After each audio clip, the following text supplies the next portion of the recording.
Well, hi, Leigh. Hello, Fiona. How are we? Oh, I'm full of the joys of spring. Excellent. Just absolutely, just loving the global landscape at the moment. It's so thrilling. It's a black hole of anxiety, but we move. We move. Well, welcome back to another episode of Queer Gals Watch the West Wing. Yes, we're very excited to, as my girlfriend would say, live, laugh, love, and learn with you all today. Believe it or not, we are on episode 8 of season 1. Yeah, and it does feel like we're in a mid-season 4 p.m.-esque lull of a yawn. Yeah, I really feel like there were a few people out sick this week in the writer's room. This was a real kind of like thrown together from a few different draft scripts kind of energy. We have completely forgotten about the drowned soldiers that we ended on last week. Honestly, I was really excited because the thumbnail on the DVD menu this week was just Toby with his head in his hands. And I was like, and the episode title this week, episode 8, is called Enemies. And I was like, great, I'm so here for this. This is going to be brilliant. It's going to be the political fallout of this huge loss of life thanks to Hurricane Sarah. Absolutely not a mention, Leigh. Not a mention. Not a single mention of Hurricane Sarah. She is yesterday's news. She is lining today's bins.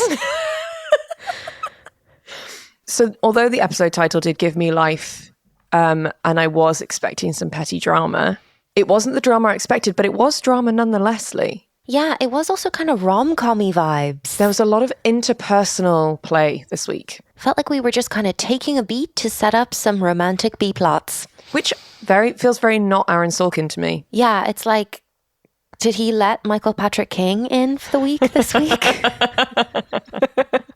That is a crossover episode, as we've mentioned before. The Sex and the City West Wing crossover episode, I think, could have had the cultural significance of the ER Friends crossover episode. Oh my God, yeah. Yeah, just a young George Clooney just absolutely giving it socks with Monica and Rachel.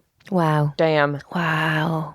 Well, you just don't get that anymore. I suppose it's because telly doesn't really exist in the same way. Yeah, because it's all for streaming. You're not like tuning in once a week. Yeah, putting the video in to tape an episode.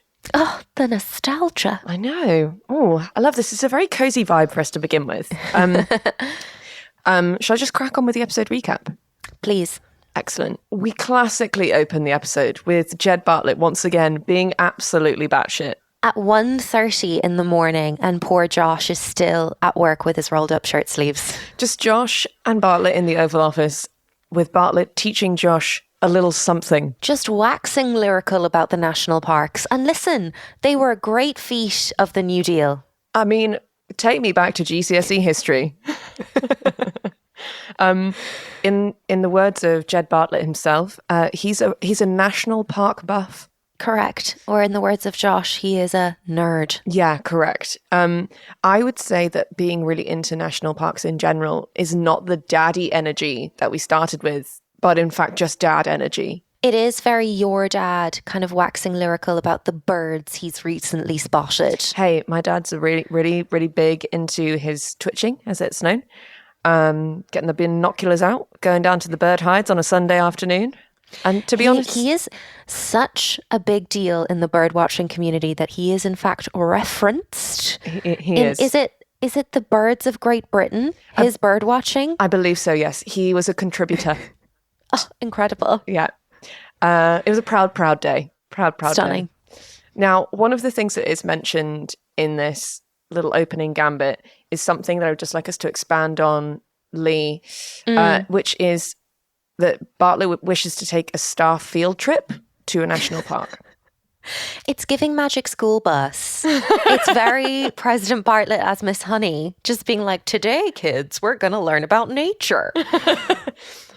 I personally would love to see that as like a bottle episode, like just like them on a bus. Just like the whole episode is just them on a bus. We never see them get off the bus. Yeah. With just like Jed in full hiking gear, like big boots, like the little water packs that like attach to your rucksack. It's very kind of like Boy Scout leader. Yes. Okay, yeah, you've nailed it. It is Boy Scout leader. And what I would love to see is Toby in that environment.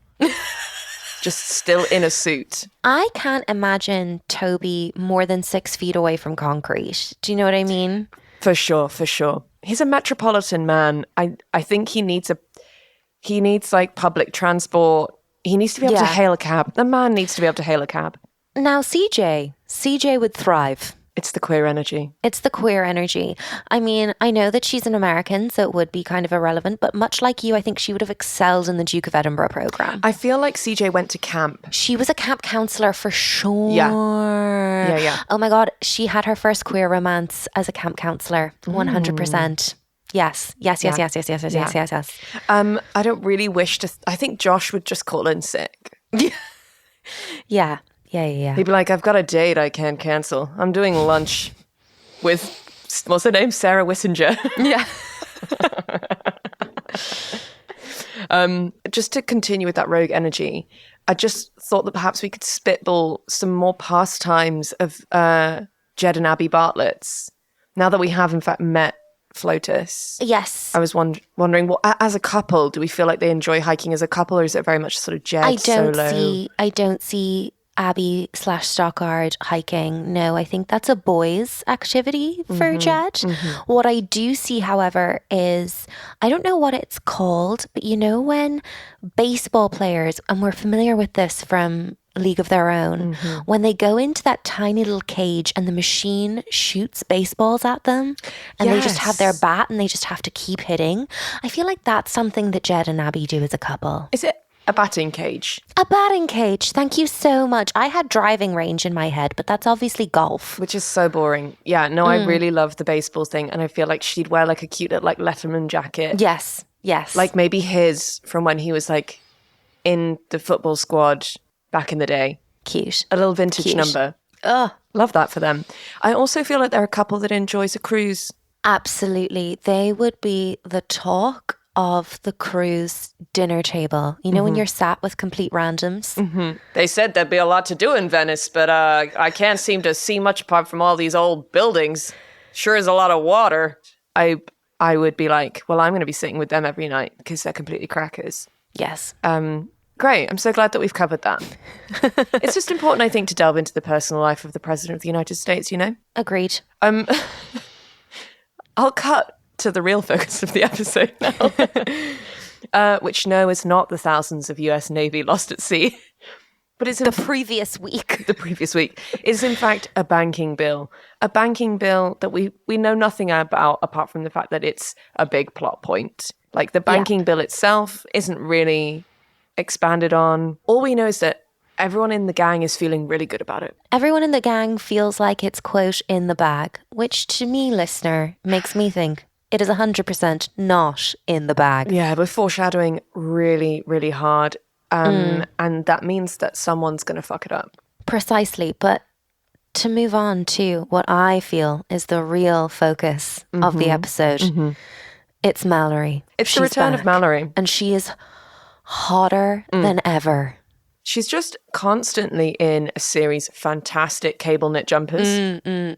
And, you know, she's gone for the pixie cut. She's gone for the red hair. But it's been really, it's a really fun choppy cut. And it's well styled. And she's gone for a smoky eye. And I love that. A smoky eye to teach elementary school on a Monday. Yeah. Just going to meet up with her dad, who is the chief of staff to the President of the United States, for a coffee before teaching some children. What a great character. On this little brunch date with Leo, I think Mallory is quite done with her father making her the kind of like the go-between between her and her mum during this divorce. Yeah. Like Leo's sort of like, so how's your mother? And Mallory's like, well, you could just call her, which I think is a very fair comment. Absolutely.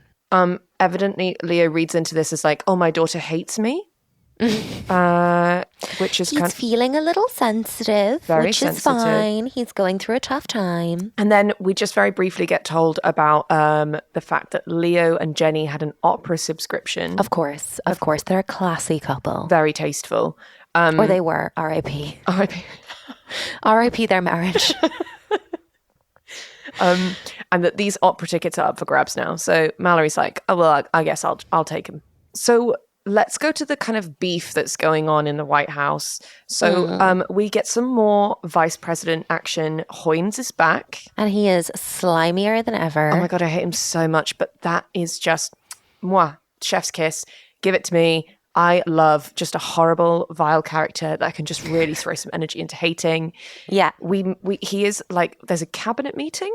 Didn't know there was like a cabinet in American politics. Oh, yes. Very much so. Okay. So like very similar in style. You have like someone who's like education, agriculture, transport. But unlike in the UK, where the members of cabinet are also MPs representing their own constituency, the members of the US cabinet are not also legislators. It's an entirely separate role. Because some might argue that it's a large enough role in itself, you know, and it's just better not to be spread too thin. Yes. So rather than them being elected, they are purely selected by the president. Oh, okay. Yeah. They have to have Senate approval, but they are chosen by the president when the president is elected. So like these are, I mean, I say this because there were no women in the room apart from the stenographer, but these are like his guys then. Yeah. So do we recall when Biden was running last time? Pete Buttigieg. What a name. Who, it was really fun because he got to speak about his husband and his 2 adopted kids in the primary, in the Democratic primary. He is now the Secretary of Transportation, who gets a mensch in this episode, the Secretary of Transportation. Yeah. That's beautiful. Anyway, so Hoynes, starts this cabinet meeting without the president, which I feel is very uncomfortable. He's like, hey, let's just like get this thing on the road. Yeah, like the president definitely feels like it's totally cool for me to be doing this without him. So like, this is kind of what like the whole point of our job is just to be like getting on board with Congress. It's very like the boss is off sick. So like I'm the acting boss. It's giving dick swinging and I don't enjoy it. He's just like setting his own agenda. It's clearly not been discussed actually with President Bartlett at all. No, enter President Bartlett, who just comes in, immediately starts like cracking some jokes. Everyone stands up. He's shaking hands. He's like, hey, working on your golf swing. Like just some real like, I didn't even know this thing was happening. I guess I'm late. Whatever, I'm kind of a legend, which is really pissing all over Hoynes' parade. And I love that pettiness from President Bartlett. I love a character more when they show a little bit of pettiness. 100%. It makes them more likable. When the pettiness is like, I'm not going to rise to your bullshit. Yeah. He does, in fact, do something which is iconic, which is he goes over to the stenographer and just offers like her a handshake and goes, hello, and who are you? And she's like, I'm Mildred. And he's like, hello, Mildred. I'm Josiah Bartlett, the president of the United States. There's dick swinging and then there's just being the man. Do you know what I mean? He's just the man because, one, it's like just reminding everyone in the room that I'm the motherfucking leader of the free world. But in the same breath, shaking the hand of the person who, in the hierarchy, is the lowest in this room. The person who's getting paid the least. And being like, hello, what's your name? Thank you for your service. It's just fucking classy, Leigh. It's stunning. It's classy. The number of rooms we've both been in, Fiona, where no one has asked her name. I know. Or asked us what we do or what we're doing in that room. And then we just have to awkwardly hover. The amount of times that I've not been the least paid person in the room, but I have been asked to take notes. It's like, what? Because I bring my laptop or a notepad and pen to this because I'm an organised woman. Therefore, everyone's like, you're cool taking notes, typing them up and sending them out, right? After the intro with Mildred, Bartlett then dresses down Hoynes, like big time. Yeah. Big time for an extended period of time in front of everyone at the cabinet meeting. And it is not building positivity at all. Like it is like, I am the teacher and you are the student and I am telling you off. But I'm not angry at you. I'm just schooling you. And that is horrific. If I was Hoynes, I would have cried. It's unbelievable that he wasn't in tears. And that, my friend, is male privilege. Exactly. That is male privilege. A woman shouted at me in the park the other day when I was walking my dog. And I cried all the way home. So, and that woman bears no relevance to your life. No. And yet it's just the public humiliation of it all. Yeah. Meanwhile, cutting through that with a knife is just Toby and Sam somewhere in the West Wing dealing with writer's block. Saying things such as, my writing's been flat lately. We're having difficulty locating our talent. Hun, I have been there. Just Toby saying to Sam, you did your best. You've reached your potential. And the question I raise, Leigh, is what has cued this desperation from Toby? Could it possibly be the loss of his best friend / gay lover to Indonesian jail? I think so. He's he's like more depressed than usual through this episode, and it's never explained why. No, it's in every scene he's in, he's like at the end of his tether and like really low and sad. He just has nothing to give. He's not giving his usual passion. No. I don't know why no one's asking Toby if he's okay. Because the answer is he's not okay. He's worried about his boyfriend who's in Indonesian jail. Which is another storyline that we've just completely abandoned. We've completely abandoned that, but I'm deciding that it's real. Yes. And that this is the narrative. And until I get provided an alternative, I will be pursuing it. He's just not out at work, and that's tough. Hey. That is tough. And like, you know, it would be difficult, I think, if we're given the time period to be out at work, especially if your lover has got a criminal record that is international. An international man of mystery, if you will. A French man currently residing in Indonesian prison. That is a tough gig. Tough gig. Anyway, I'm going to come back to this quite a lot throughout this recap. So unlike the huge death toll from Hurricane Sarah, we are in fact going to circle back to CJ's ongoing sort of flirtation with Danny, the journalist. And I'm so conflicted about this because she really deserves a power dike, as we've said before.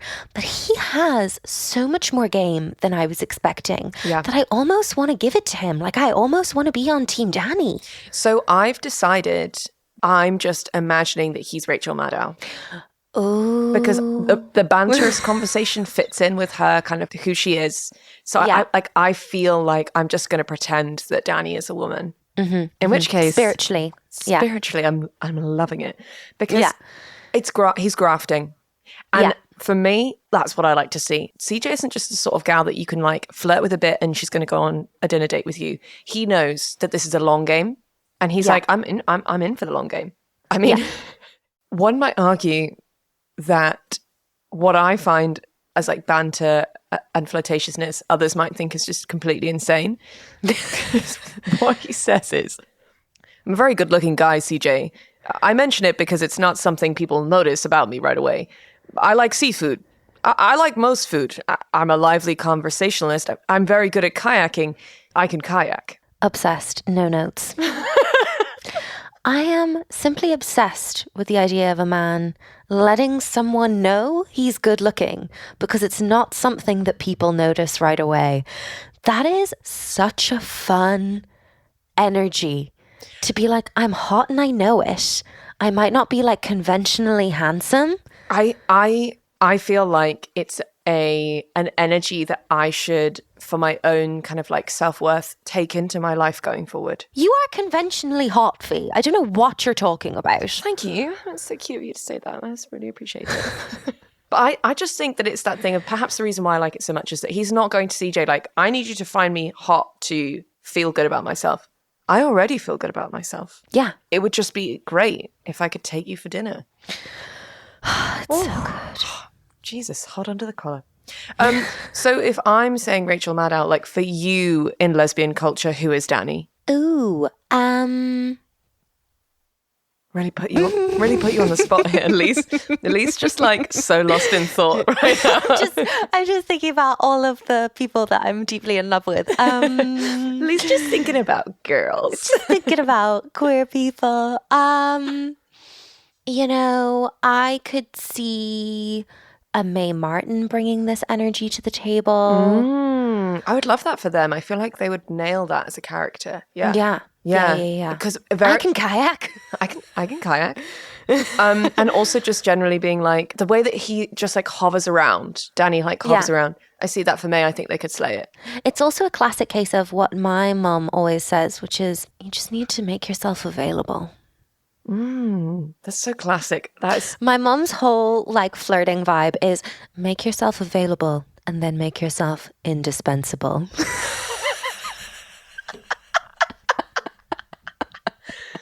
wow. Yeah. Wow. Yeah. Jennifer, please.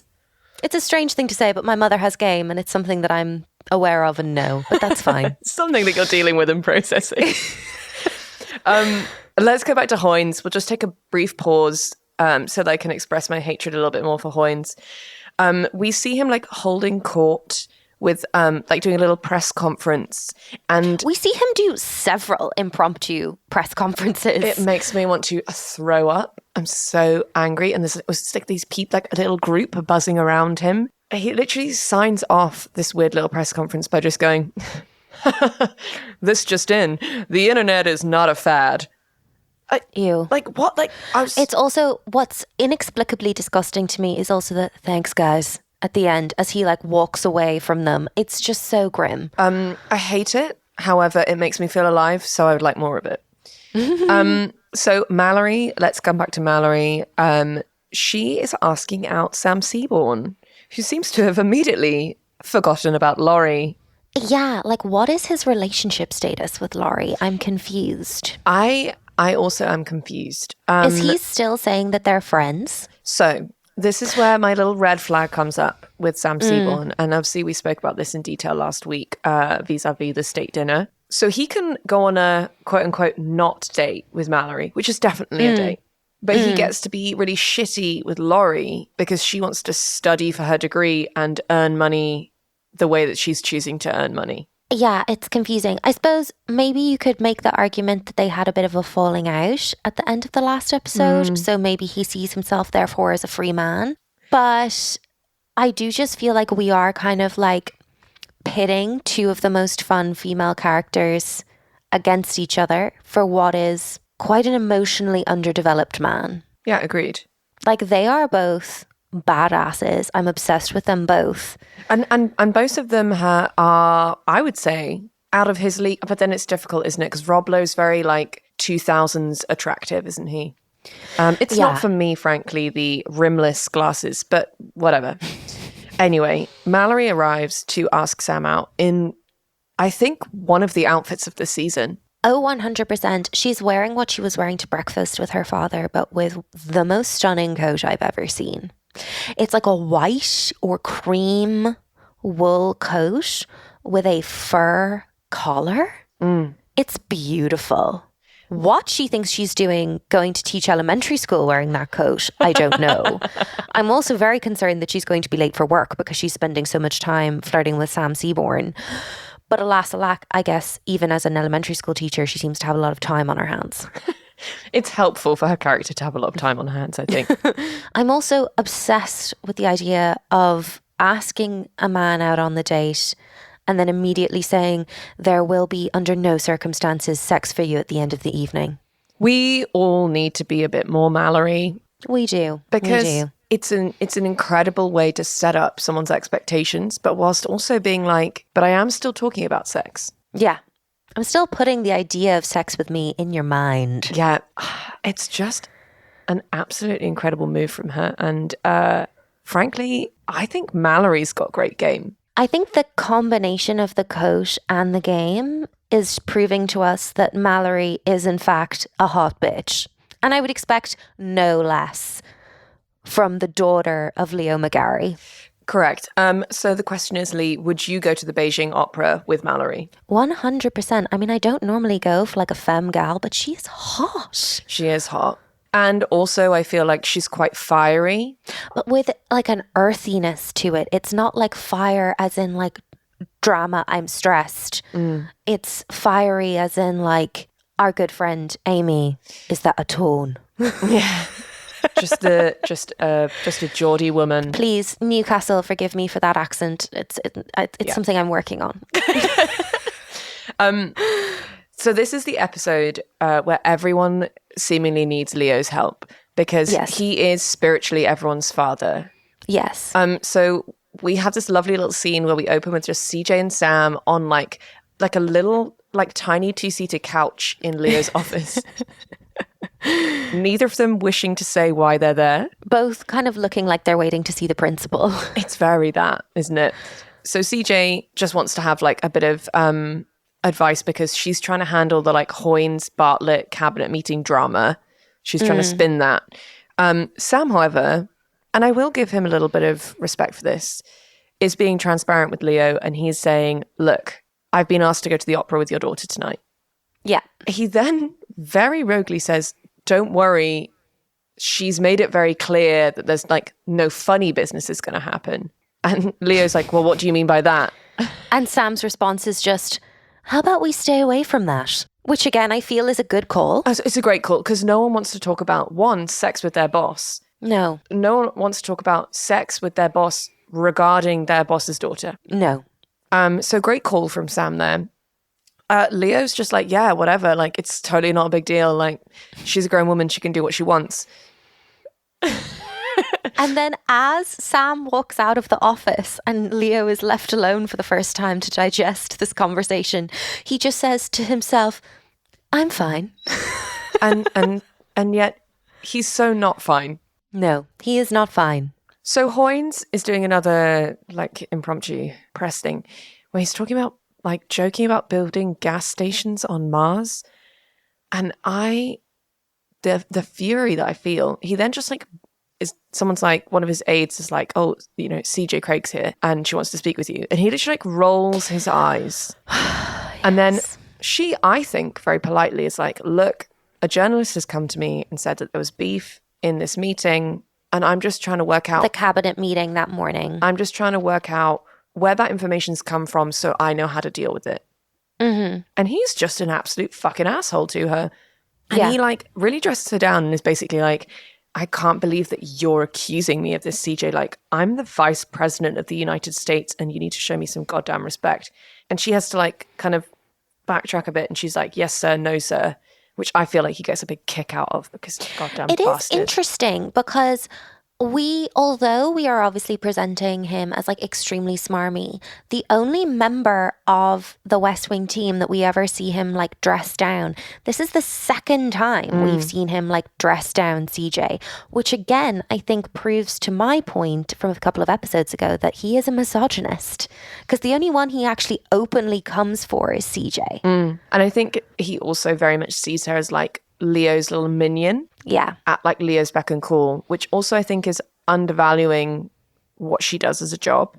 Absolutely. Yeah. And I found it interesting that like, obviously you can tell that she's like, I need to call him sir. Like what he's after here is like me addressing his rank. Whereas something that Leo consistently does and Bartlett is say to people like Charlie, just call me Leo. Yeah. Just call me Jed. Yeah. Don't call me sir. Unsurprisingly, shock horror, the banking bill is not as much as a home run as we thought it would be. So everyone was talking about how it was in the bag, but apparently there's two senators, congressmen, representatives, we're not sure. Their names are Eaton and Broderick. Yes. Have like attached a little like addendum to this bill. Yes. Where they're saying that they want to do some strip mining in Montana in a place called Big Sky. And I find this a crazy way to do politics. So it's like something about banking. And yet, if you're like voting on it, I'm assuming the Senate is voting on it. So the way that in order for something to pass, it's voted in the House of Representatives first, right, and then in the Senate, and it has to pass both. So like, I think it's crazy that someone can be like, cool, what I would really love to do is be able to do like mining in this particular area to get money. So I'm going to withhold my support for this bill about something completely different unless you give me this. It's wild. I mean, we're recording a couple of weeks in advance of when this is going to go out, but that literally happened this week there was a Ukraine aid funding bill going through Congress and they just attached the TikTok ban to it.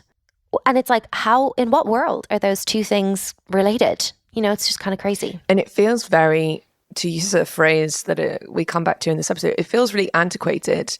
Like it feels very much like olden timesy men doing deals about land alongside building laws. And it does give individual members of Congress at times, especially senators, because there's less of them, the power to hold legislation hostage based off of a kind of passion project issue. And the thing that I thought was interesting, so everyone's like, oh, do we just let them do the mining or do we fight the mining? They were saying that Montana is worth 3 votes. So like we can't piss off Montana because come the next election, like that's a lot of votes to lose. And is that coming back to the thing that you were talking about, which is like depending on the size of the state and the amount of population, that's like how many votes they get? So that is something called the Electoral College, which we have not officially covered yet. Okay. But it is something we will cover because I hate it. Yeah, I'm so excited that actually is really helpful. That's starting to make some sense. Okay, I'm looking forward to us coming to this. We do have some bro time between Bartlett and Leo, and actually they both kind of go in on a little scheme to essentially hold Sam hostage. So we would think that Leo and Bartlett might be wanting to talk about this banking bill and the strip mining addendum. Oh no, it's time to talk about Leo's marriage, or lack thereof.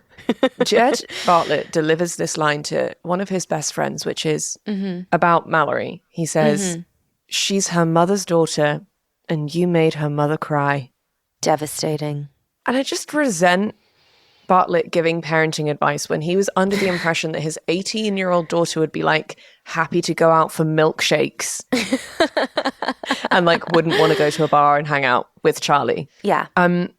Also, Leo's like, why don't you just go home and call Abby? And I'm like, why is Flotus away again? Like, where does she keep going? I think that the boring Hollywood answer is that I think Stockard was probably quite expensive and therefore she is in a limited number of episodes in the season. Yeah, I think it's like guest starring for Stockard Channing, which is heartbreaking because I've then written the most bonkers thing. I've said, Leigh. I've just seen this in I've said, time. Leigh, how do you feel about a president who has an active sex life? Is that something you look for in a leader? Now, let me expand on this thought. I never, ever, ever, ever want to think about a British politician having sex. Ever. Fiona. Because I'm like, I don't want to think about like Rishi and his wife going at it. No, please, no. He's no. so small. What's happening? No disrespect to short kings, but just he's a little pocket prime minister, and I just find it creepy. However, there was something about Barack and Michelle that I was like, they're fit as a couple. Now, I'm not thinking about them having sex, but I like the idea that like they have chemistry. You know? I think I'm too Catholic for this conversation. I genuinely feel like if I was on the, like, following a presidential campaign, and Jed Bartlett and Abby Bartlett were up there, and I'm, you know, he's got his hand around her waist, I'm like, I think I'm going to vote for them. Because you're like, you guys are going to be, like, fun, you know. I don't know, just, do you trust people? I trust American politics more when I'm like, you guys have got game with each other. I would have to agree. I think I would definitely trust a politician more where I'm like, there's chemistry between you and your partner. Mm-hmm. Okay. And I can see that you're into each other. Yeah, that's what I was getting at with that completely unhinged comment I'd written down. Can you tell that I was very much not interested in banking bill? I've written down a moment for Mandy, as that's all she gets. Yeah, I mean, we're now at like 20 minutes into the episode and she's making her first appearance, which doesn't bode well. I mean, it's a very Donna-light episode as well, which is sad because we love a bit of Donna, but... Now, I'm going to shit on Mandy as a character, but I would just like to preface it by saying that I think Moira Kelly is doing an excellent job. Yes, absolutely. I think they just took her character writing-wise in the wrong direction. They should have left her with Daisy in their fun office to kind of be a bit of an antagonist. Yeah. It could have been a fun season 2 thing to be like, Mandy's now going to come into the fold. But they did it in like episode 3, which is kind of crazy. I think they just really jumped the gun on it. I will never have any beef towards Chad Michael Murray's fictional mother. Never. Never. Also, fun fact, Leigh, did you know that she's the voice of Nala in The Lion King? I did, yeah, which is crazy. Also, Matthew Broderick is Simba? Yeah, it's best that we don't dwell on that. I mean, casting. In retrospect, Disney... It's uncomfy. Yeah. It's uncomfy, yeah. Yeah, I think our takeaway about Mandy is that, in Leigh's words in our shared document, she's a goner. I do enjoy she has one excellent insult towards Josh, which she just looks at him and says, "You've never climbed a tree in your life, Josh." Which I feel like is especially cutting from an ex-girlfriend. Yeah.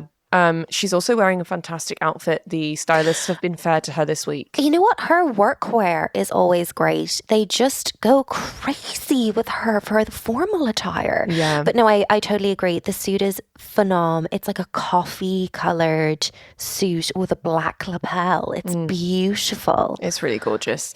And as Josh leaves, she shouts after him, "I'm not done with you." But the question is, Mandy, are we done with you? Potentially, yes. Yeah. So back to Leo's absolute cock blocking of Sam. Charlie comes in. It's someone's 50th birthday and the president needs to provide a 50th birthday message. And Leo is like, a classic. Mallory has got a date with Sam. So what I'm going to do is I'm going to put some work across his desk late in the evening just to stir up shit and feel alive. It's kind of cute because Sam is really excited for the not date. It's adorable. He's got his shoes shined. And he was like, I went to the gym, I went home, I showered, I got my shoes shined. And I feel like we see him putting in a lot more effort than he does with Laurie. That's all I'm clocking. Yeah. But he's definitely being punked by Jed and by Leo because they're like, can you do this little message? So he does a little draft. He takes it to Jed. Jed's like, good stuff, but why don't you give it the Sam Seaborn flair. Which is totally playing into Sam's ego, which I love and I'm obsessed with. I love these two, men in their, should we say late 50s? Yeah. Just, absolutely scheming like old bitches. They really are like the drunk aunties at the wedding, and I'm obsessed with that vibe for them. I'm going to do 2 quick vibe checks here. 1, Toby continuing to be weird and sad. He says... I'm not the one to speak to about the banking bill anymore, Mandy. I have hatred in my heart. What? About the bill? Or your secret boyfriend? Why is the hatred in your heart, Toby? Tell us how you feel. Other quick vibe check is Danny, the journalist, typing up his story after hours. CJ coming into the little press office. And the kind of reclining across the opposite desk. It's very hot. And I would just like to discuss the fitness of an after hours moment, single lamp on at the desk. You know what? It's very you and your fiance being like, we've closed up the pub as we're first getting together. There's something very hot about just the pub at the end of the night when just the staff are left, everyone else is gone, and it's just shall we just have one for the road? Yeah. Not to bring your own personal love story into this, but it's very that vibe for me. I feel like they're they've closed the pub and they're just having a final nightcap. Yeah. And you're just kiss, just kiss. Oh my God, kiss. Let's go back to the Hoynes drama and the kind of the cabinet meeting beef. So Danny says to CJ, the cabinet officers weren't the only people in the room. Gasp. Who was it that spilt the beans, Leigh? Mildred. Mildred, the stenographer. It was Mildred all along. Which I love for her, honestly. I mean, she's got to get her kick somewhere. She's going to be on minimum wage, let's be honest. Yeah, absolutely. Now, the thing that is a green flag from Danny, and I'm like, he's a good egg. He looks at CJ, and because CJ's like, I'm going to fire her. And Danny says, if anyone gets fired over this, I'm going to write about why. I'm obsessed with that. He is sticking up for the little lady in this situation. I love that. He's like, come on, that's not the issue here. Yeah. Do better, CJ. And he's holding her accountable, and it's very sexy. But at no point is it patronizing or morally judgmental. No. It's just I have respect for you, so I'm going to give you my thoughts. Yeah. Rolling back to the Sam and Mallory debacle. Why are we in a rom-com for this episode? I know. And it's there's so many little bits and skits happening that just guys, we're in the White House. 1,000 men are dead.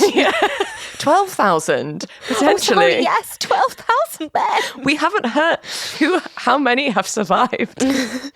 So Sam and Mallory, I would like to note, have excellent chemistry. Yes. And Mallory is rightly pissed that Sam is writing a birthday message for a transport secretary. Assistant transport secretary. As opposed to taking her out because she looks so hot. She looks potentially the hottest that a woman has ever looked. So on brand for the era. It's very like early, like I would say like maybe like season 3, season 4 Friends Rachel Green. A listener, if you're not watching along with us, she is wearing like a teeny tiny little red like satin slip dress with just like a big black coat over the top. She's got a smoky eye. She's got a kind of coppery berry lip. It's flawless. She looks unbelievable. And everyone's like, wow, Mallory, you look great. Like, yes, continue to compliment her. It is correct. And she, obviously, Sam's like, I need to do this thing. And she says to him, Sam, I'm all dressed up. Which is just so devastating. Yeah, devastating. There is nothing more harrowing as like a femme woman who like likes to put effort into the glam to be like, I have wasted an outfit on you. Yeah. The waste of a good outfit, it's simply harrowing. Like, and in the Hinge dating era of my life, like you'd be ready. Like you'd be fully ready. And then someone would cancel and you'll be like, I've taken the time to put together a fit for you already. Yeah, I think we should dig into this. So it's wasting the outfit that you're like, well, now I have to like, I can't recycle that for a while. No. Also, it's the effort into like doing the hair and makeup, the shaving of the legs. I have needlessly applied heat to my hair, thus damaging my hair for no reason when I could have just let it dry naturally for once. Yeah. So I feel like there is no wrath like the wrath of a woman who has prepared for a date and is now not going on said date. It's so disrespectful. So Mallory, I think very fairly, decides to tear Leo a new one. And you had a very interesting takeaway from this. Oh, yes. I think my takeaway from this was I feel like they set up Mandy with the crazy driving like she was supposed to be the Spitfire of the show. And it's accidentally become Mallory because she has much more compelling relationships with the whole team in that, like, yes, Mandy is Josh's ex, but she doesn't really bear any relationship to anyone else. But if we're talking about like the sticking glue of the show, her being Leo's daughter is so fun. Obviously, she's got a kind of funkle vibe with the president because clearly Bartlett and Leo are like best gal pals. So like, it's just so much more compelling, unfortunately. Yeah. And so she storms into her father's office and he's like, hey, baby. And she says, don't hey, baby me, you addle-minded Machiavellian jerk. To her father, no less. I'm obsessed. Like, what a rip. It's stunning. And then, obviously, you know that Bartlett's going to get on the drama. He says, you look a little glum, Mallory. And then immediately says, you're all dressed up, as though in surprise, as if he wasn't in on the whole thing the whole time. Honestly, he then is like, oh, Margaret, can I have like Leo's like job list today? And he just like rolls through everything that Leo's done as if to be like, your father's very busy and important. You need to be nicer to him. Then there is a brief joke made in that list of jobs about where Bartlett's like, oh, and then there was those federal laws that I've broken. And your father was like trying to work out how much time I needed to do when I get thrown out of office. A joke that has not aged well. It has not aged well, which is why as soon as we finish this episode recap, we're going to dive into the actual federal crimes committed by the last president. Outrageous. The conclusion is Mallory basically gets her dad to apologize to Sam. Is it a good apology? No, it is not. It's a very boomer apology. He literally says, I was pissed, blah, blah, blah. And you know what? I do love a kind of petulant man who just is absolutely unwilling to give over any status whatsoever. What we do get, though, is we do get a proper face-off between Hoynes and Bartlett. And yes, this is what I want, because I do want more like hateful diatribe. We have not yet had these two in a room together. No. It's always been the go-betweens. Yeah, so like we had a little flavor of it at the top of the episode with the cabinet meeting, but now we are one-on-one between Bartlett and Hoynes, and they are not holding back.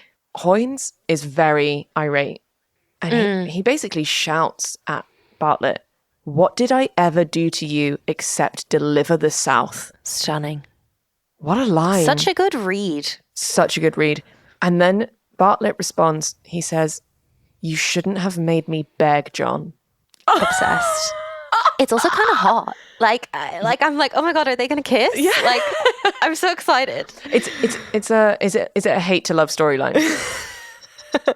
So what we do get is a little bit of their backstory here and how Hoynes ended up being Bartlett's vice. So it wasn't that they were people who were working together previously at all. They were both running in the Democratic primary, and Bartlett basically trounced Hoynes in the primary, which explains some of the small dick energy from Hoynes. Yeah. And it also explains how I'm assuming that Bartlett was like, hey, look, fair is fair. I've beaten you. Why don't you come on board the team? Let's do this together.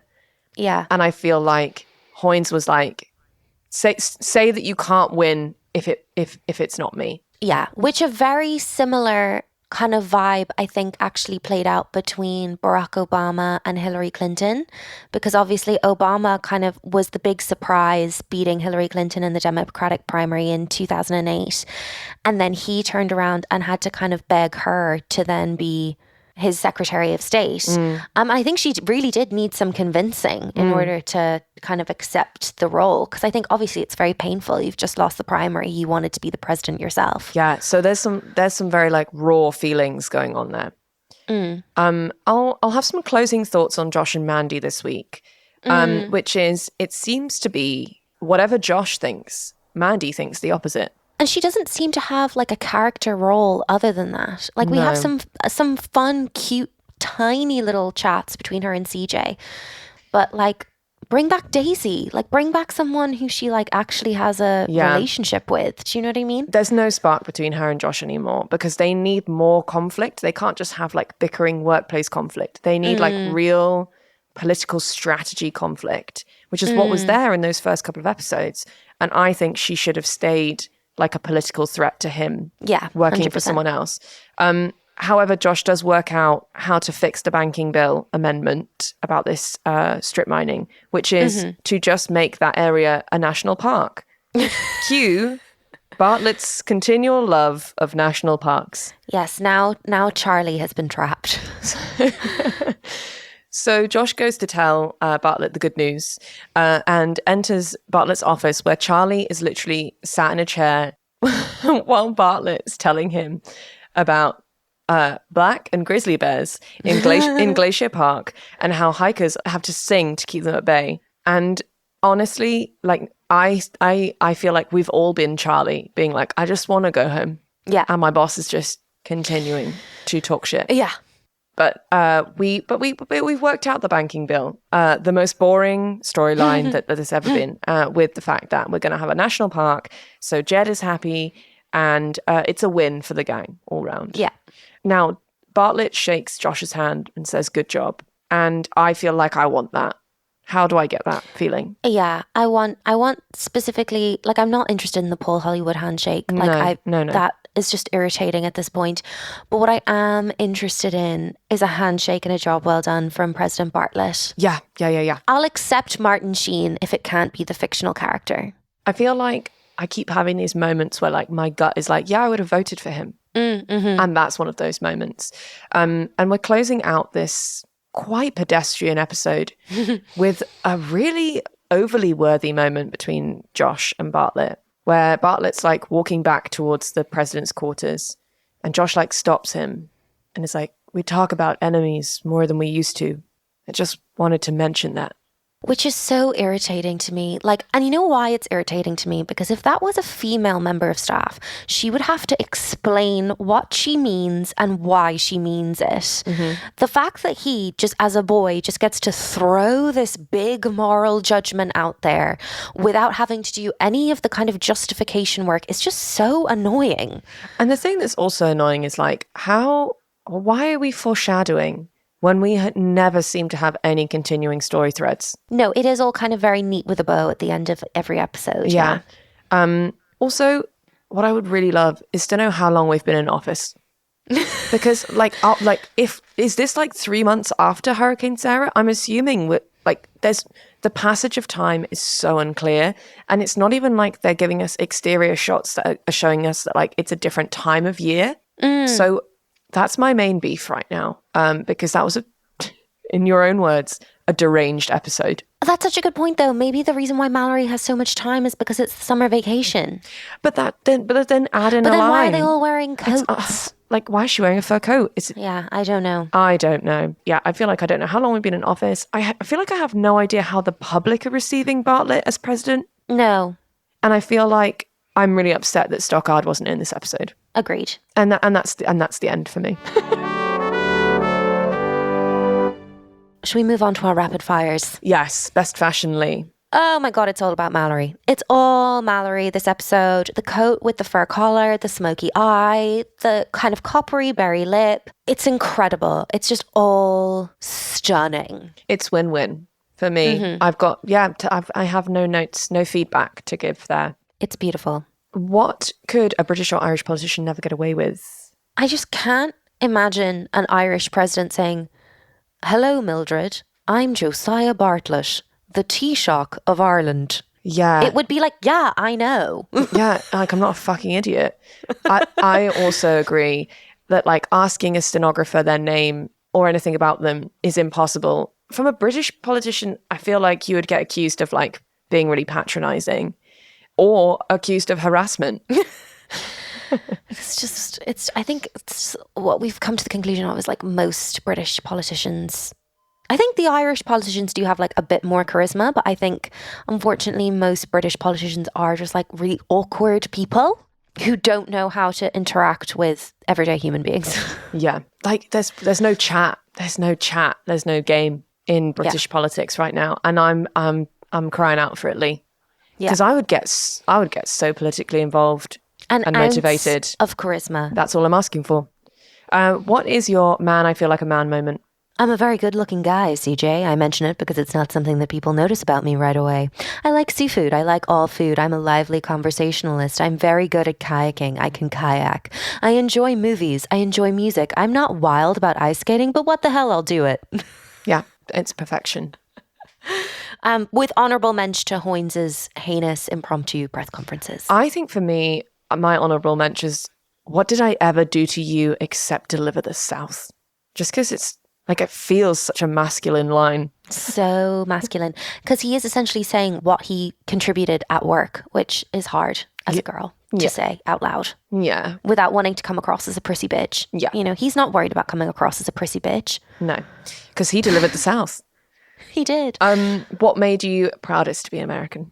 It's a moment when Mallory looks at Sam and says, "You're so exactly like him," referring to her father. And Sam just has like his first emotionally vulnerable moment that we've seen. The eyes begin to water slightly, and his reply is, "That is the nicest thing you've ever said to me." Which is bananas, because you would think if a woman was like, "Wow, you are actually really like my dad," your gut response would be like, "Oh, that's weird." But the fact that he's like, "That's actually one of the most thoughtful comments anyone's ever made about me." I mean, obviously we do need to bear in mind that apparently they only met in episode 1 for the first time because he didn't know who she was. So as far as we can tell, they've had approximately 4 conversations. True.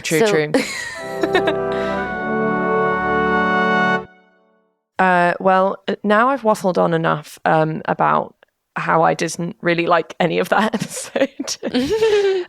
Shall we talk about federal crimes? Yeah, we're going to talk about what even is a federal crime, because I think it can be very confusing. Obviously, the American criminal justice system is like very much in the news for a myriad of reasons over the last couple of years.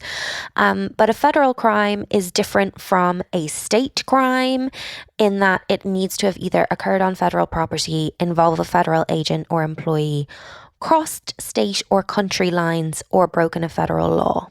So federal in this case essentially just means national. It's broken a national law. And federal is FBI. Yes. And CIA is when it's international. CIA is espionage. Yes. And it is confusing because you have federal crimes versus state crimes, and then you have felonies versus misdemeanors. Right. And you can have federal felonies and misdemeanors and state felonies and misdemeanors. Ooh. Yeah. So, but a felony is, in essence, a felony is just a more serious crime. Okay. And it likely will come with heavier penalties than a misdemeanor would. Often misdemeanors don't really have like jail time associated. They can just be more something that you'd get like fines or probation for. Okay. Or like community service. Yeah. But currently, the previous president of the United States, he's the first previous president to be charged with any kind of crime. Wow. So it is unprecedented. What we wouldn't give to live in precedented times, Fi. I mean, what we wouldn't give. It would be really nice, wouldn't it, to just have a precedent for what's happening around us? Yeah. So Trump currently has 91 criminal counts charged against him in 4 separate prosecutions. Right. And are all of those federal crimes? 2 of the prosecutions are federal and 2 of them are state prosecutions. But most of those criminal counts are felonies. So they're all quite serious crimes. Wow, okay. In addition, he has recently been involved in 2 civil cases. So not in the criminal courts, but in the civil courts. One of them was just ruled in February. He was prosecuted for fraud, and the civil court found that he had knowingly committed financial fraud, and he was ordered to pay back $453.5 million. Oh, shit. That's so much So there money. was a point where we thought that he was going to start having his building seized in order to pay that bill. It was then found to be unreasonable that he would be able to actually produce that amount of money. So it was reduced down to somewhere around 100 million. So Trump Tower wasn't seized, which would have been very exciting, but that didn't happen. I think New York would have lost their actual shit, wouldn't they? Yeah, he's also been... In a good way. He's been banned from running businesses in New York for 3 years. That seems fair. There was also a civil defamation case which was found in January, in which he was ordered to pay $83.3 million to E. Jean Carroll, who is a journalist and writer who he was found to have defamed. Yeah. Okay. Yeah. So as in like he was saying things about her that were founded on no fact and just sort of like slandering her character? So just a small trigger warning. Basically, E. Jean Carroll alleged that he had sexually assaulted her in the 90s.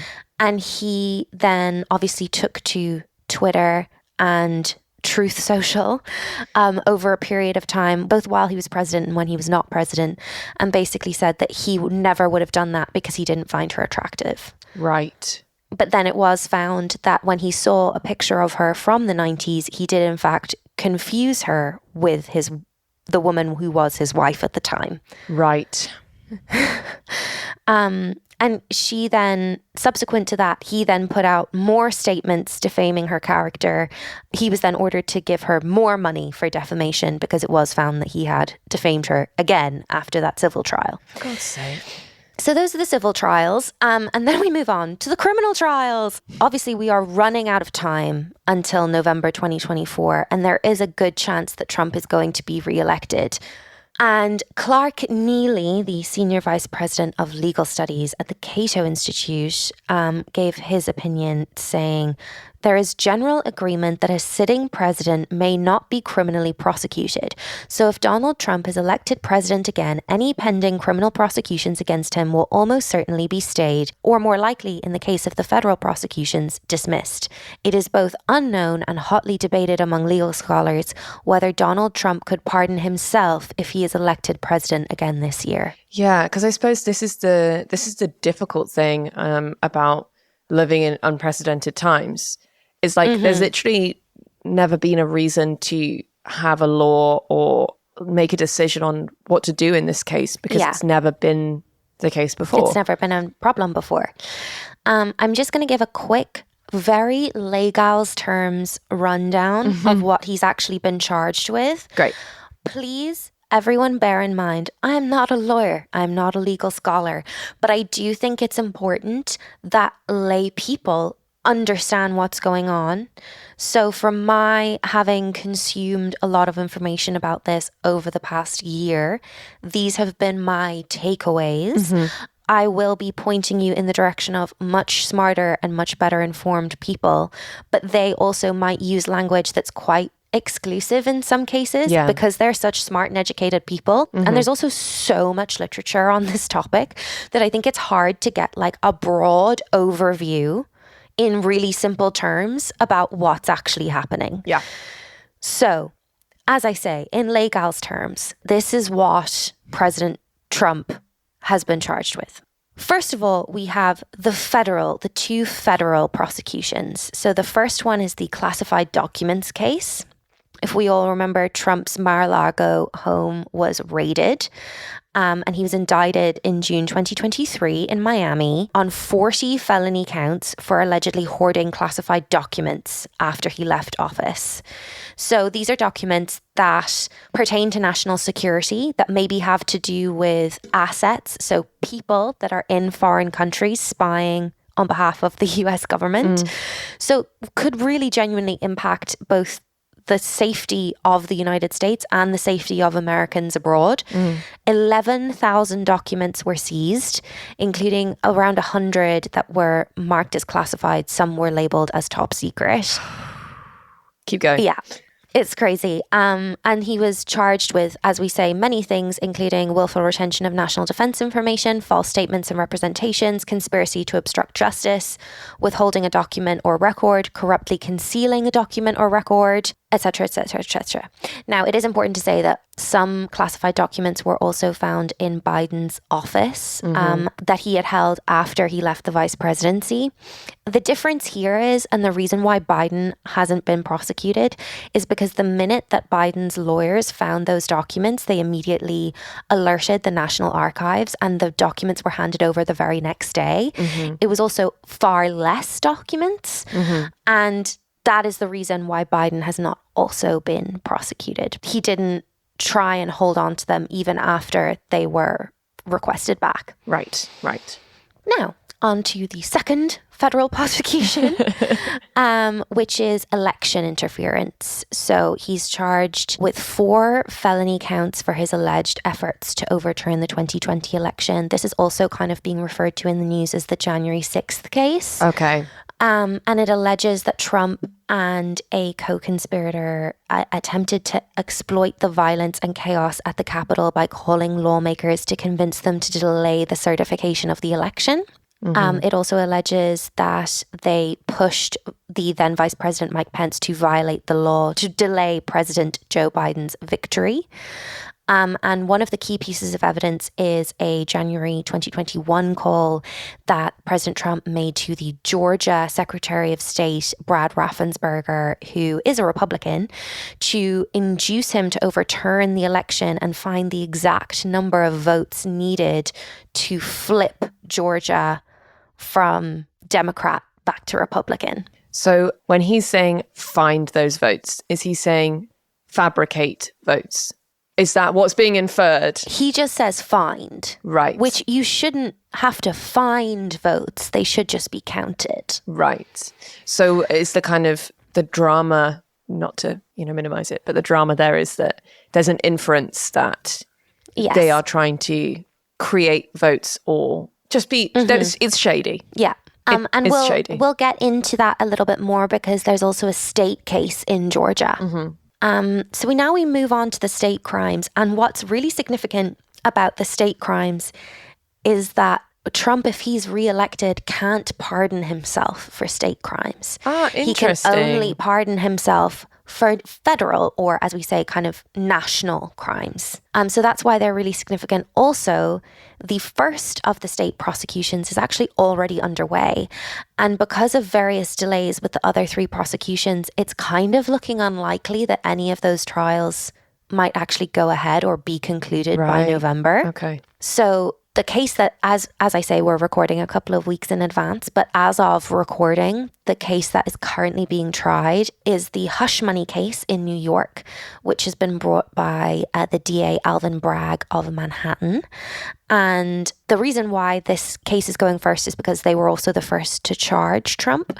So they're just going in order.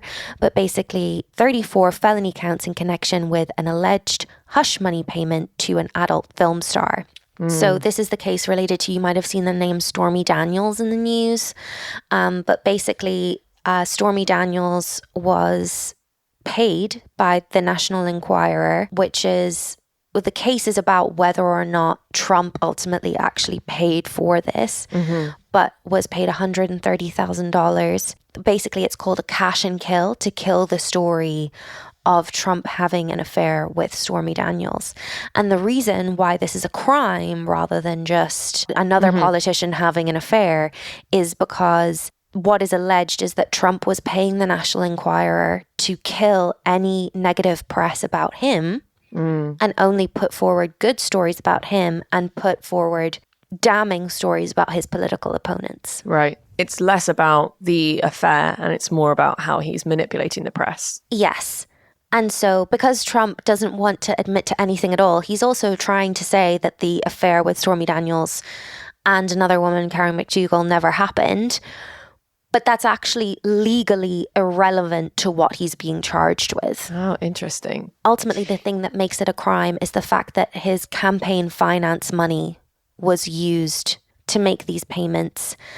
What Trump is trying to say is that his legal counsel paid off Stormy Daniels of his own accord.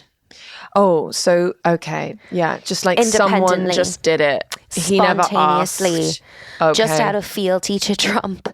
But it is found in the financial records of the Trump campaign that he was essentially reimbursed exactly the same amount, and it was put down in the financing documents as payment for his legal counsel. Right. When it was in fact reimbursing the $130,000 that was being paid to Stormy Daniels. That is all what is alleged. And that's all in process at the moment. So that trial is ongoing. That trial is ongoing, which it is a feat that they found 12 jurors who say that they can be impartial in Manhattan and don't have a predisposed opinion of Donald Trump. Yeah. Interestingly, the head of the jury is apparently Irish born. And says that he gets his news from MSNBC and Fox News and the New York Times and the Daily Mail, which is like a crazy combination of news sources. What a wild combination of news sources. Also, just like shout out to choosing one of the worst, in my opinion, UK publications. I'm like, okay. Yeah. No, because I didn't think at all about the jury side of it. Yeah. Like, so each of these criminal cases, they will have to seat a jury for. And apparently, like, potential jurors were like in tears because they were so scared of being chosen because of threats to their safety, basically. I mean, that's what you want from a potential president, someone that you're physically scared of. Yeah. Great. I mean, I'm thinking about the other trials as well that hopefully are forthcoming. It's like the process of finding a jury is just going to take so long. What's also spectacular about this trial is that because of the civil cases, Trump didn't have to be there. Trump physically has to be sat in this courtroom every day. So like he can't campaign while he's doing that. And he just keeps getting really upset that he actually has to be there. It's also been reported that he's falling asleep a lot during the proceedings. And apparently, this is alleged, as I say, please no one come for me, but apparently he is also farting as he's falling asleep. Apparently the courtroom is not smelling fresh. He does strike me as a gassy man. Like, I dread to think about his diet. Like, I don't feel there's a lot of like roughage or fiber. Yeah. The final case is the Fulton County case, which is the Georgia state case that I just mentioned. This is also kind of being called another January 6th case. It's also about election interference. And it basically is using an anti-racketeering statute, which is like the way that like a web of crimes is prosecuted. Okay. So it's normally used for like the mob or like I was about to say, gangs. Yeah, that's a word that I would kind of associate with like organized crime. Exactly. And it allows prosecutors to kind of combine loads of different crimes into one prosecution. It's like an incredibly complex indictment. And 19 people are charged in this indictment for actions over the course of 2 years from 2020 to 2022. Yeah. And Trump is indicted for alleged efforts to overturn the 2020 election defeat. 4 of the 19 people who were charged have pled guilty already in this case. And Trump himself is charged with 13 felony counts.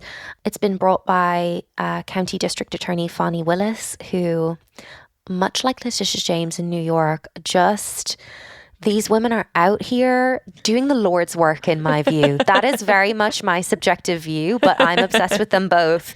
As with the New York case, this is a state.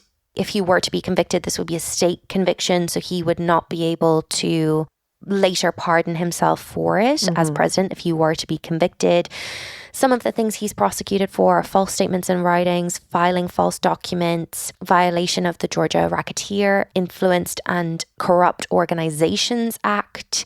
And it also includes the notorious phone call with Brad Raffensperger, where he told Raffensperger to, quote, find the votes he needed to win the state. It also includes the fake elector scheme, which I might get into when we talk about the Electoral College, because it's a bit of a confusing one, but basically they tried to send the wrong delegates to certify the election. Oh, it was crazy. This is the more that I was telling you was coming in terms of the phone call with Brad Raffensperger. A quote from Trump during this phone call is, because they have the recordings. I've heard the recordings. He says, the people of Georgia are angry. The people of the country are angry. And there's nothing wrong with saying that. You know that you've recalculated. All I want to do is this. I just want to find 11,780 votes, which is one more than we have. Fellas, I need 11,000 votes. Give me a break. Juicy, isn't it? It's crazy. It's a juicy little story. So that is the Leigh gals breakdown. Thank you. That was really helpful. I feel like, especially because I suppose all of those different cases are ongoing in that at whatever point they're at. Yeah. I think when the news is coming up and you're like scrolling through in the morning and it's like news on this, I think it's been quite difficult to like visualize. It's difficult to get a grasp on like what's going on. And as I say, because there are 91 counts that he's being charged with, it's really difficult to keep in your brain, I think. Yeah. Some basic questions to answer. Can he be president if he's convicted of a felony? Some states prohibit felons from running for state or local office, but these laws do not apply to federal offices. So in theory, yes. So he could be charged with a state crime and yet still be the president overseeing in general the whole of America. I mean, he is charged with 91 crimes. But he could be convicted. Convicted, that's the word I was looking for. There is no law currently. And Jessica Levinson, a professor at Loyola Law School who specializes in election law, says, I don't think the framers ever thought we would be going through this situation. No. The explanation. That's fair. Would he be able to vote if convicted? The answer is probably not. Okay. In that Trump is registered to vote in Florida, and when you are convicted of a felony, you are not allowed to vote until you have completed your sentence and your probation in the state of Florida. Huh. So most felons in Florida regain the right to vote after completing their sentence, but Trump wouldn't have time to do that before Election Day, basically. So there is a scenario in which Trump could become president but would be unable to vote for himself. The whole thing is just really insane, isn't it? And I think what's the scariest thing, and like over the next few months, it's going to be super, I'm going to say the word interesting because that makes it feel less like world-ending-y, is the fact that he is going to be in court and not able to campaign. Mm-hmm. And yet. Yeah, I mean, it's going to be a close election. Yeah. And there is a world in which Trump is elected from prison. Like, that is a possibility. And I love the plot. I love things happening for the plot, but I don't like this plot. If this were to like be on the West Wing, fascinating. To kind of, as an existential question, to kind of philosophically explore. I'm not sure that it's something that I wish to live through. No, it feels like a very, it'd be something that like hypothetically I'd be really interested in, like in a fictional sense, kind of pulling apart. But as it is, it's super, super stressful. And like, I don't live in America. I'm not an American citizen, but I think it's the fact that like, you know, like quote unquote, leader of the free world, Like, this person has such huge international clout. And to allow someone, in my opinion, to allow someone who's even been like accused of all of these things, you know, you want that person to be the most trustworthy person in your country. Yeah. And like, evidently he's not. You just want to, you want to shake people. But, you know, the whole point of democracy is that everyone's allowed their vote. You know, everyone's allowed to make their own choice. And that's, you know, that's a bitter pill. But, you know, also we are allowed to do that. We'll get on to when we talk about the Electoral College, we can discuss the fact that Trump could lose the popular vote and win the election because of the Electoral College. I think that's the thing that's, because that's kind of where it felt like it happened with Hillary, right? Yeah. Let's definitely dig into that on another week, because that's the thing that's scary is like when you see the voting numbers coming in and you're like, okay, I think we're safe. Actually, it can all change, right? It can all change, yeah. Terrifying. What a wonderfully interesting and yet horrific study session. Thank you. Yeah. As I say, very much not a legal scholar, very much never taken a law class in my life. But as I say, for speaking for the group of those of us who are not politicians, lawyers, or in any way kind of professionally involved or knowledgeable, I just feel like as a lay gal, it's good to be able to have a kind of basic gist overview. Yeah. And I think you did a lovely job, Leigh. Thank you very much. That was the reassurance that I needed. Shall we, very quickly, before we go, have a little prediction for next week in the West Wing?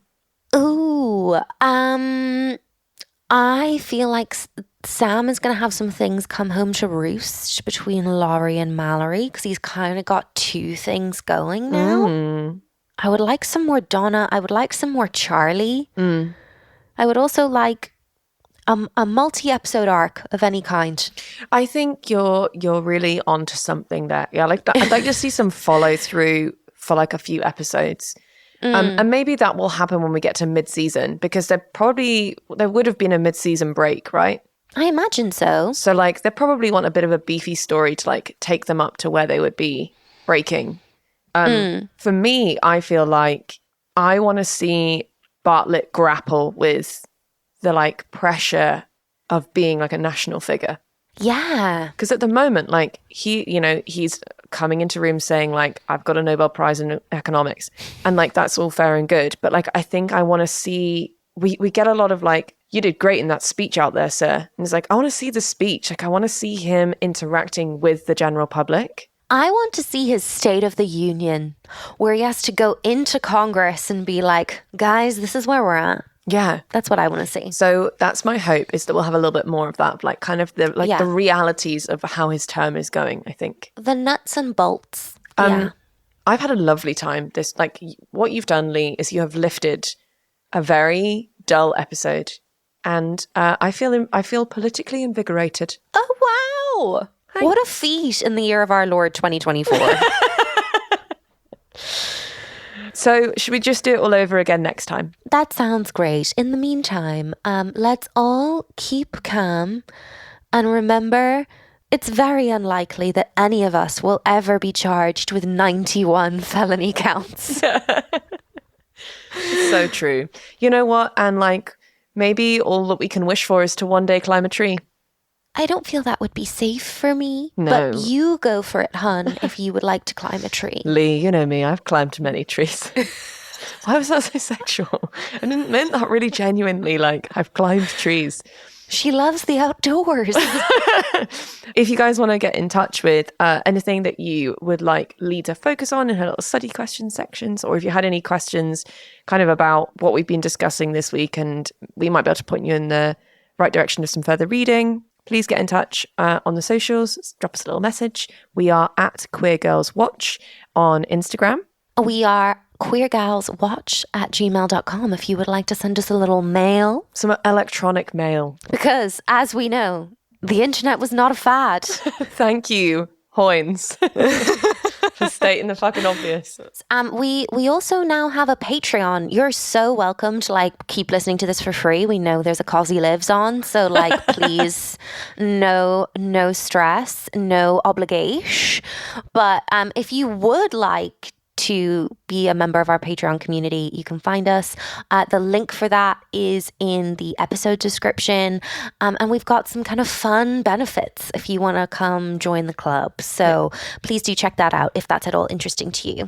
And just keep listening. We love that you guys are like checking in with us. It's super great. We have some like people in Finland and some people in Australia. Like, hey guys. International listenership. Yeah, we're really, really grateful and we're having fun and we hope that you're having fun too. And so I guess we'll check in with you guys next week. Love you, girlies. Bye. Love you. Bye.